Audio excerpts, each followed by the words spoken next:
Security, escort Mr. Vance off the premises immediately. Gregory sneered, tossing a single page of a lowball severance agreement across the mahogany table. I looked at the paper, then at the smirk on the 32-year-old's face. He thought he had outsmarted me. He thought that by firing the 54-year-old chief design engineer, he could simply seize the custom CAD schematics and manufacturing toolpaths for our most lucrative product line.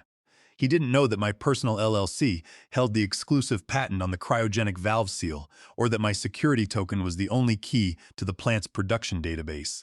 I stood up, tucked my notepad under my arm, and walked out without saying a single word. I spent 22 years building Vanguard Industrial Castings from a small regional foundry into a $45 million manufacturing powerhouse. I started back in 2004 when Richard Croft, the founder, hired me to run the design department. Back then, we only did simple sand castings for agricultural machinery, but I saw the future in precision machining for the petrochemical sector. Over the next 2 decades, I lived and breathed that factory. I knew the exact vibration of every CNC machine on the shop floor, the distinct smell of the water-soluble coolant spraying onto hot metal, and the specific hum of the 5-axis Haas milling machines. I worked 60-hour weeks, personally training our machinists and setting up our quality control systems. Under my technical leadership, Vanguard transitioned into high-margin specialty manufacturing, eventually securing major contracts with domestic refineries and global gas distributors. The crown jewel of our product line was the V100 high-pressure cryogenic control valve. I designed it myself. In the mid-2010s, the natural gas industry was booming, and companies were scrambling for valves that could handle liquefied natural gas at -196 degrees Celsius. At those extreme temperatures, standard valve seals shrink, warp, and fail, leading to catastrophic leaks.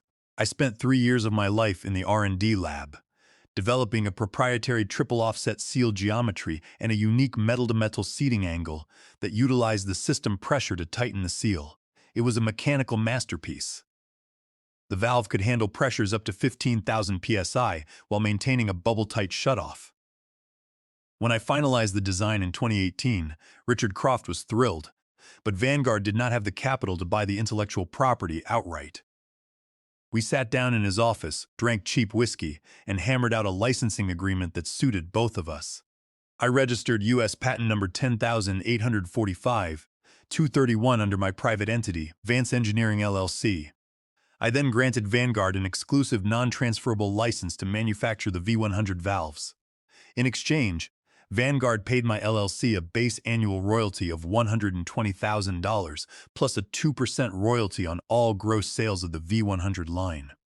Because Richard and I both knew that the manufacturing process required highly specialized knowledge, my attorney, Sarah Jenkins, insisted on adding a protective clause.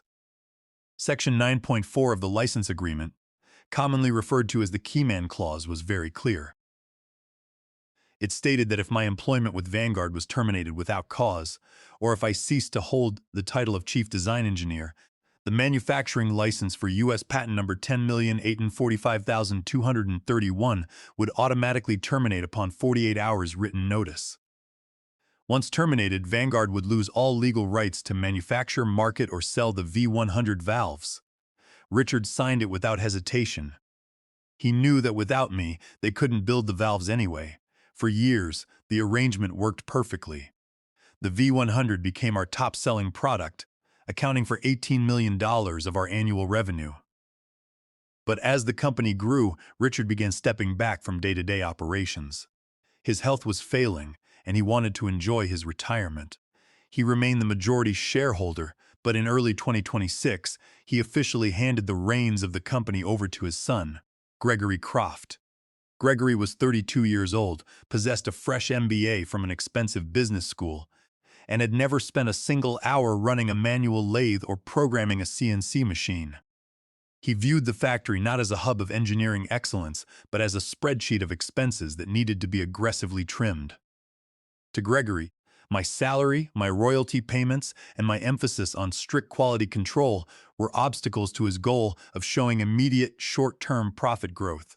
He wanted to impress his father and prove he was a corporate genius, but he lacked the patience to build anything of lasting value. I maintained a strict digital architecture for our design files. The CAD schematics, the master toolpaths, and the G-code for our automated CNC machines were not stored on a public server. I kept them on a secure, encrypted local server that required a physical hardware token for access. Every morning, I would plug my YubiKey into my workstation, input my passphrase, and load the toolpaths onto the factory floor's network. The machinists could access the active run files, but the master design files remained protected. I had programmed the CNC toolpaths using Mastercam, optimizing the spindle speeds and feed rates specifically for Inconel 718, a superalloy that is notorious for destroying cutting tools if machined incorrectly. If you cut it too fast, the alloy work hardens, ruining the seal's tolerance. The tolerance on the V100's primary seal was 0.02 of a millimeter. There was zero room for error. Gregory saw this system as an unnecessary bottleneck and a sign that I was trying to keep too much control over the company's assets. He didn't understand that the precision was the only thing keeping our valves from exploding under pressure. By the summer of 2026, the tension between Gregory and me had reached a boiling point. He had hired a young junior engineer straight out of college, a kid who knew how to draw pretty pictures on a screen but had no understanding of metallurgy or manufacturing tolerances. I could see the writing on the wall. Gregory was preparing to sideline me, but he had no idea of the legal and technical tripwires I had set up over the years to protect my life's work. The catalyst for the disaster came on a Thursday afternoon in late July. I was in the middle of reviewing a stress analysis report for a new batch of valve bodies when my computer screen flashed with a calendar invite. Gregory had scheduled an emergency meeting in the main boardroom for 3 o'clock. The title of the meeting was simple: Operations Restructuring. When I walked into the room, I immediately saw that this was not a standard operational review. Gregory was sitting at the head of the table, flanked by HR Director Linda and Tyler, the newly hired junior engineer. On the table sat a thick stack of legal documents and a single glossy slide deck projecting on the screen. Gregory started the meeting with a presentation on what he called margin optimization. He explained that Vanguard was facing increased pressure from domestic competitors, and that our current operating margins were unacceptable. His solution was simple, yet catastrophically short-sighted. He had negotiated a preliminary agreement with a low-cost subcontractor in Tijuana, Mexico, called Baja Industrial Castings. Gregory planned to dismantle our local precision machining line and outsource the casting, machining, and assembly of the V100 valves to this Mexican facility. By doing so, he claimed he could reduce production costs by 35%, saving the company millions of dollars annually. I listened quietly as he went through his slides, noting the absolute lack of technical understanding in his projections. When he finished, I leaned forward. I pointed out that the V100 valve was not a standard piece of plumbing. The triple offset seal geometry required 5-axis CNC milling machines calibrated to extreme tolerances. The metal-to-metal seating surface had to be polished to a mirror finish to prevent microscopic hydrogen molecules from escaping under cryogenic temperatures. I told him that Baja Industrial Castings used outdated 3-axis machines and lacked the temperature-controlled clean rooms necessary for precision assembly. If they tried to machine Inconel 718 at high speed without proper cooling, the metal would work harden, microfissures would develop, and the valves would fail under pressure. It was not a matter of if, but when. Gregory dismissed my warnings with a wave of his hand. He told me that I was living in the past, that modern simulation software could compensate for machine limitations, and that Tyler had already verified the feasibility of the outsourcing plan. Tyler nodded eagerly, avoiding my eyes. I realized then that Gregory had no interest in engineering reality. He only cared about the spreadsheet he would present to the board of directors. Then, Gregory pushed the stack of legal documents across the table toward me. He explained that as part of the transition, Vanguard was consolidating its intellectual property portfolio. The document was an intellectual property assignment agreement. It stated that I, Arthur Vance, acting on behalf of Vance Engineering LLC, would permanently transfer all rights, titles, and interest in U.S. Patent number $10,845,231 to Vanguard Industrial Castings. In exchange, Vanguard would pay my LLC a one-time fee of $50,000. Furthermore, the agreement would nullify the 2018 licensing contract, eliminating all future royalty payments. Gregory smiled, a smug expression that showed he believed he was doing me a favor. He told me that $50,000 was a generous sum for a patent that the company had already spent millions marketing and manufacturing. He also demanded that I hand over my YubiKey hardware token and the master access passwords to the CAD database so that Tyler could package the design files and toolpaths for the Mexican subcontractor. I read the agreement slowly, page by page. It was an outright theft of my life's work. The patent was worth millions, generating over $400,000 in royalties for my LLC in the previous year alone. I looked up at Gregory and said, "I will not sign this. The patent belongs to my LLC, and the licensing agreement signed by your father remains in full effect. Furthermore, the Mastercam toolpaths are my proprietary property, created on my own time before they were licensed." I will not hand over the security token. Gregory's smile vanished. His face flushed red, and he slammed his fist on the table. "You don't have a choice, Arthur," he yelled. "You designed those valves while working for this company using our equipment. The intellectual property belongs to Vanguard. You've been milking this company for royalties for years, and I'm putting an end to it today. Either you sign this transfer agreement right now, or you are done." I remained completely calm. I looked him dead in the eye and said, "The licensing agreement is a binding contract, Gregory. Your father signed it because he understood the value of my design and the necessity of my oversight. I will not sign this document, and I will not authorize the transfer of my files." Gregory turned to HR Director Linda. "Linda, give him the termination paperwork," he snapped. He then turned back to me, his voice dripping with venom. "You're fired, Arthur, effective immediately. We are terminating your employment for insubordination and failure to perform your duties. Security will escort you out of the building, and don't think you can walk away with our files.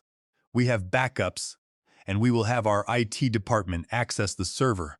Linda handed me a pre-prepared termination letter and a severance agreement.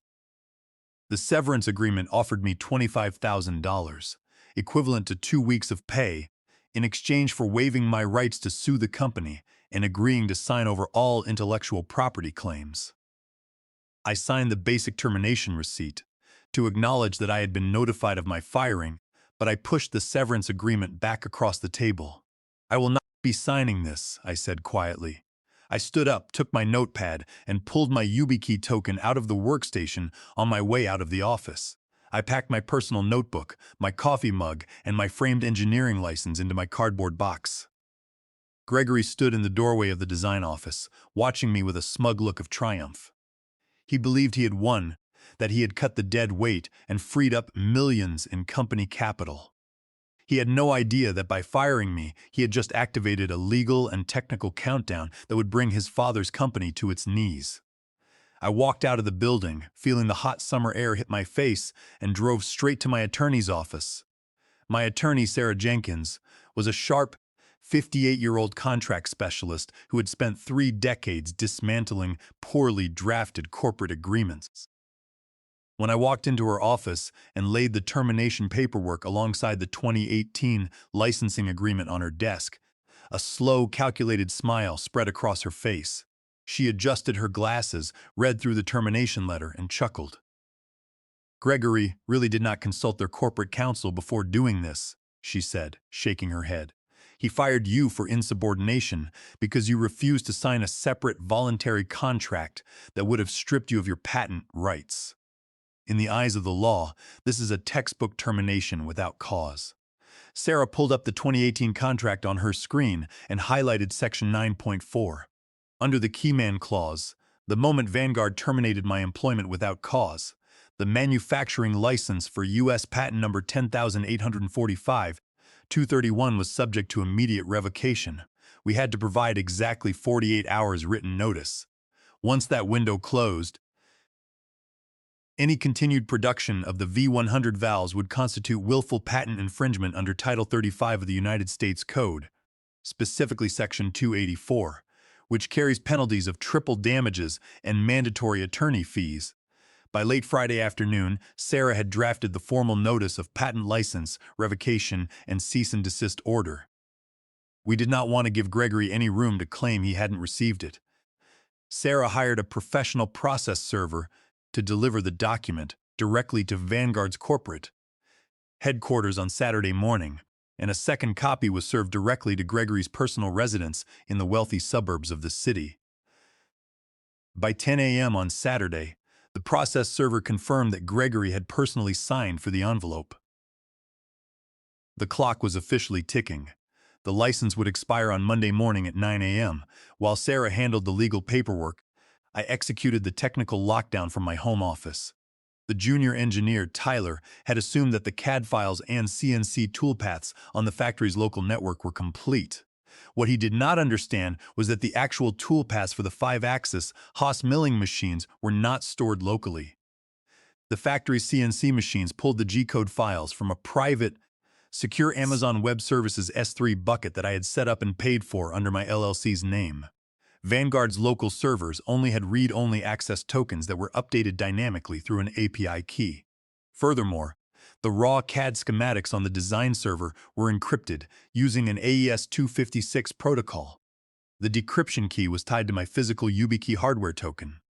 When I pulled my YubiKey out of the workstation on Friday afternoon, the local design database lost its decryption handshakes.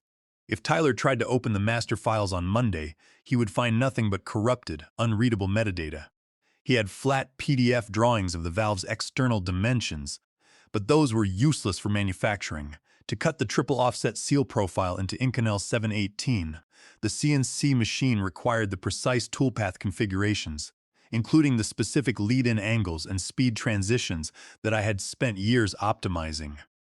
Without the active G-code, the 5-axis machines were nothing more than multi-million-dollar paperweights. Next, I made a phone call that I knew would deliver the fatal blow. I called Marcus Thorne, the director of procurement at Apex Petrochemical. Apex was Vanguard's largest client, representing 60% of our business. They had just placed an $18 million order for 500 V100 valves, which were to be installed in their new liquefied natural gas export terminal on the Gulf Coast. The project was on a tight timeline, and any delay would cost Apex hundreds of thousands of dollars a day in liquidated damages. I had known Marcus for 15 years. He was a practical, no-nonsense executive who valued reliability above all else. When he answered, I got straight to the point. Marcus, I wanted to let you know that as of yesterday, I am no longer with Vanguard Industrial Castings. Marcus was stunned. What do you mean, Arthur? You are the only reason we buy those valves. Who is going to oversee the quality control for our order? I explained that Gregory Croft had taken over and had terminated my contract. But then, I dropped the legal bombshell. Because of my termination, the manufacturing license for the V100 valves patent has been officially revoked. The revocation takes effect this Monday at 9 a.m. Any V100 valve that Vanguard attempts to manufacture or ship after that time is legally unlicensed and constitutes patent infringement. Under 35 U.S.C. Section 271, if Apex accepts and installs these unlicensed valves, your company could be sued for patent infringement as well. I wanted to warn you so you can protect Apex from legal liability. The silence on the other end of the line was deafening. Marcus was a corporate veteran, and he understood the implications immediately. An intellectual property lawsuit could halt construction on their multi-billion-dollar terminal. If the federal courts issued an injunction against their equipment, the losses would be catastrophic. Arthur, thank you for telling me, Marcus said, his voice cold and focused. I am calling our general counsel right now.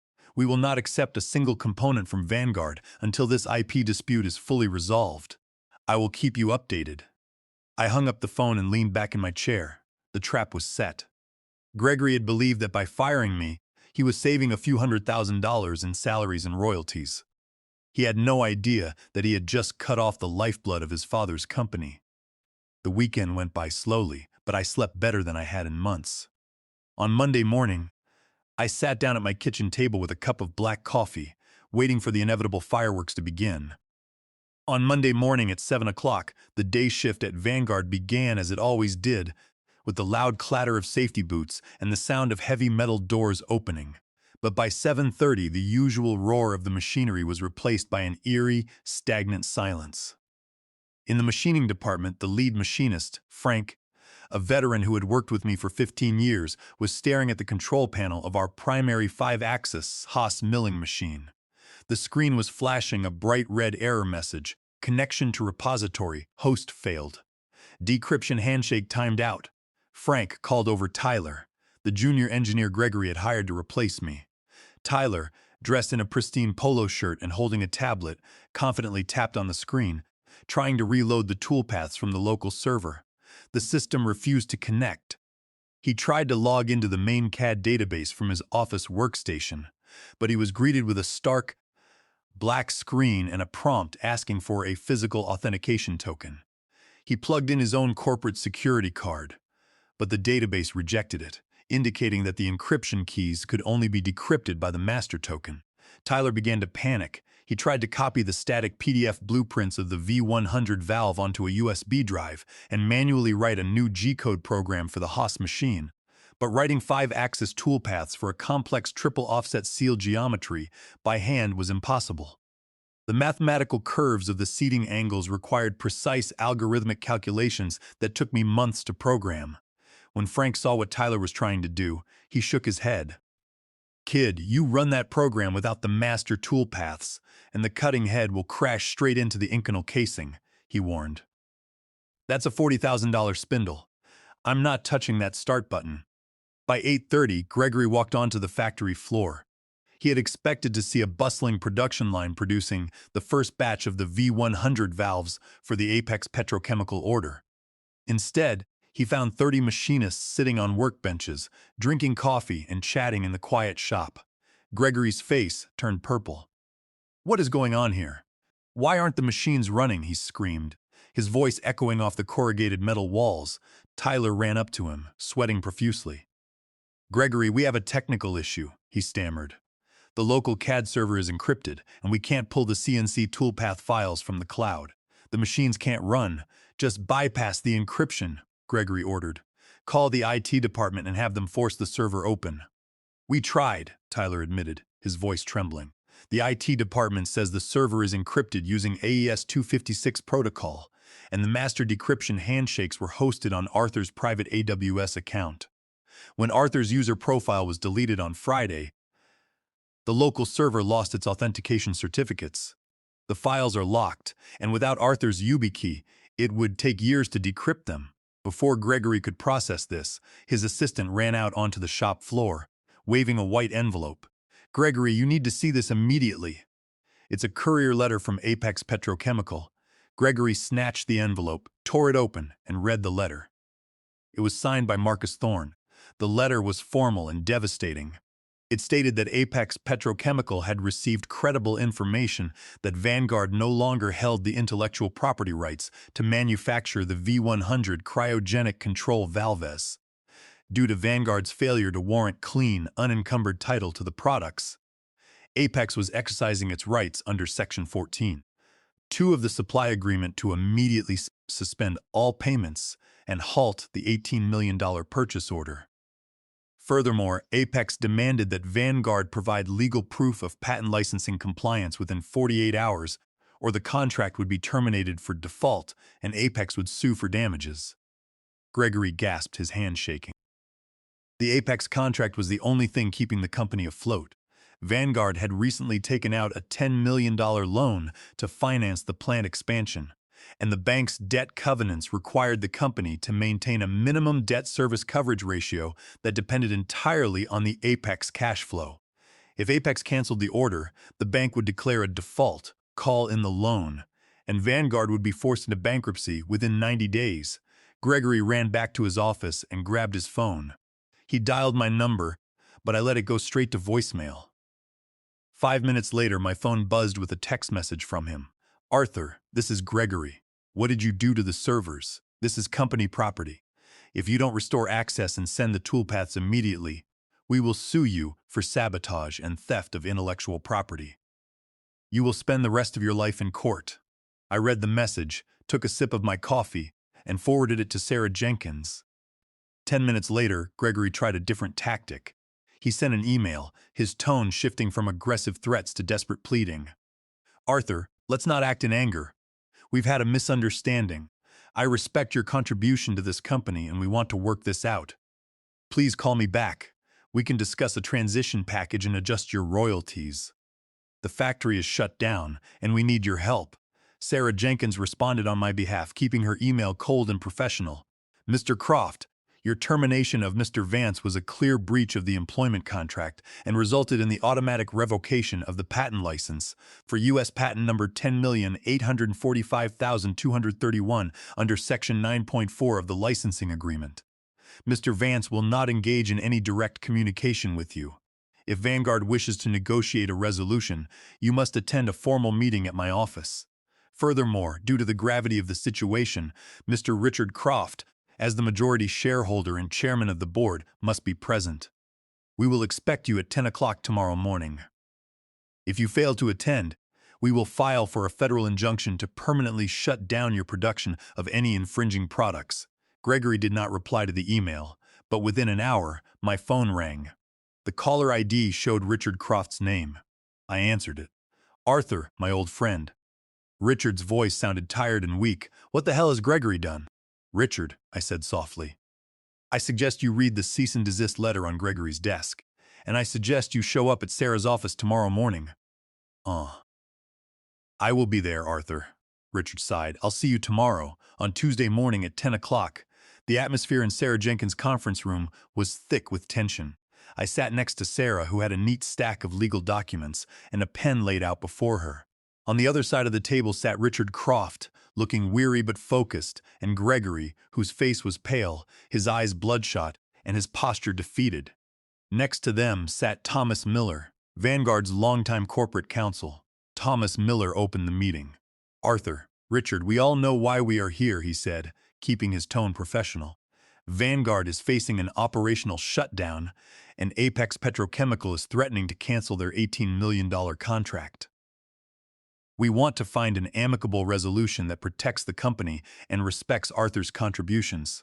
Sarah did not waste any time. She leaned forward, her voice calm and authoritative. The time for amicable discussions was last week, Thomas. Gregory chose to terminate Mr. Vance without cause, which automatically revoked the license for U.S. patent number 10,845,231 under Section 9.4. Vanguard has been manufacturing and marketing the V100 valves without a valid license since Monday at 9 a.m. That is willful patent infringement, and we are prepared to file for a federal injunction this afternoon. If you want Mr. Vance to restore access to the CAD database and the CNC toolpaths, we require a completely new agreement with new terms. Gregory tried to speak, his voice trembling with anger. This is extortion. You're holding the company hostage over a few computer files. Richard turned his head and gave his son a look so cold it silenced him instantly. Be quiet, Gregory, Richard growled, his voice deep and stern. You did this to yourself. You fired the man who built the technology that keeps this company alive without even reading the contract. You did not consult Thomas, and you did not consult me. Now sit there and listen. Thomas Miller sighed and nodded at Sarah. Let's hear the terms. Sarah pulled a document from her folder and began listing our demands. First, Gregory Croft must be immediately and permanently removed from his role as Vice President of Operations and stripped of all management authority. He will have no role in the company's management, operations, or board of directors. He will not be permitted on company property. Gregory jumped out of his chair. What? Dad, you can't agree to this. I'm your son. I'm the future of this company. Richard did not look at him. Sit down, Gregory, he said, his voice flat. You almost bankrupted this company in 6 months. Your outsourcing plan would have destroyed our quality, ruined our reputation with Apex, and landed us in a federal court. You are done. You are going back to the family farm in Montana, and you are staying there. Gregory slumped back in his chair, his face red with humiliations. Sarah continued with our second demand. Second, Vanguard will pay Vance Engineering LLC a lump sum royalty payment of $1,500,000. This payment covers patent licensing arrears, damages for the unauthorized production over the last 2 days, and the future licensing rights for U.S. patent number 10,845,231 for the next 5 years. After 5 years, the royalty rate will be adjusted to 3% of gross sales of all V100 valves, paid quarterly. Third, Sarah said. Pushing a second document forward, Mr. Vance will be hired as an independent chief design consultant under a 5-year contract. Vanguard will pay him an annual retainer of $250,000. Under this contract, Mr. Vance will work a maximum of 10 hours per month. Any additional hours required by Vanguard will be billed at $500 per hour. Mr. Vance will have sole control over his schedule and will maintain custody of the physical authentication tokens for the design servers. Thomas Miller reviewed the documents, whispering to Richard. Richard did not hesitate. He looked across the table at me. "Arthur, I apologize for my son's arrogance," he said, his eyes sincere. "You built this company with me, and you deserve every penny. I will sign." Within 15 minutes, the agreements were signed, witnessed, and stamped. Richard signed the corporate authorization documents, and Thomas Miller processed the wire transfer of $1,500,000 directly to Vance Engineering LLC's business bank account. I watched the notification pop up on my phone, confirming the deposit was cleared. I opened my laptop, plugged my YubiKey into the USB port, and logged into my AWS administration console. I updated the S3 bucket access policies, restoring Vanguard's API keys to the active toolpath directory. I also logged into the factory's CAD server and authorized a new decryption handshake, unlocking the V100 design files for the engineering workstation. The next morning, my phone rang. It was Marcus Thorne from Apex Petrochemical. "Arthur, I hear you're back on board as the chief consultant," he said, sounding relieved. "Yes, Marcus," I replied. "The IP issues have been fully resolved. The machines are running, and I will personally audit the first batch of your valves tomorrow." "Excellent," Marcus said. "The suspension on the order is lifted. We are looking forward to receiving the shipment." Vanguard's production line went back to work on Wednesday morning. The roar of the machines returned, and Frank and the other machinists were happy to have me back. Even if it was only for a few hours a month, today I live a quiet, comfortable life. I spent a portion of the payout on a beautiful lakeside house in northern Michigan. I spend my days fishing, reading, and working on my own design projects in my home office. Once a week, I log into Vanguard's server for about 15 minutes to review Tyler's design reports and ensure the tolerances remain correct. I work less than 10 hours a month, earning $250,000 a year, plus the quarterly royalty checks that continue to roll in as Vanguard ships V100 valves to customers all over the world. Gregory is gone, living in Montana, completely cut off from the business he tried to steal. I saved the company, secured my legacy, and made sure that the people who tried to burn my work to the ground were the ones who ended up in the ashes.